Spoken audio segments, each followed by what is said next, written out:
કુંભાણી પર કોંગ્રેસ પ્રવક્તા મનીષ દોશીનો આકરો પ્રહાર। સુરતની જનતા સાથે ગદ્દારી કરનાર કુંભાણી હવે ભાજપની લખેલી સ્ક્રિપ્ટ વાંચી રહ્યા છે। કોંગ્રેસ પક્ષ સાથે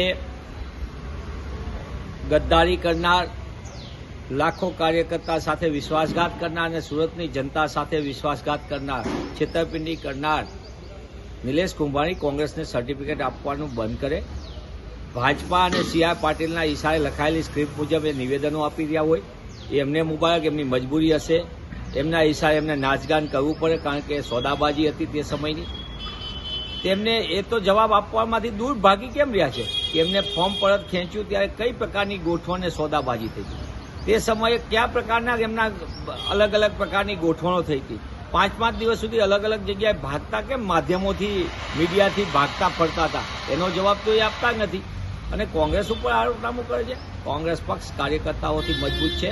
તમારા જેવા ગદ્દારો અને છેતરપિંડી કરનારા, વિશ્વાસઘાત કરનારા લોકોથી કોંગ્રેસની ઓળખ નથી। એટલે મહેરબાની કરીને કોંગ્રેસ ઉપર આરોપ મૂકવાને બદલે તમે તમારું ચહેરો અરીસામાં જોઈને તમે જે મૂલ્યાંકન છે તમારું, એ મૂલ્યાંકન તમારે કરવાની જરૂર છે। તમારો અરીસામાં તમને ખબર પડવી જોઈએ કે તમે ભારતીય રાષ્ટ્રીય કોંગ્રેસ સાથે અને સુરતની જનતા સાથે કેવો વિશ્વાસઘાત કર્યો છે।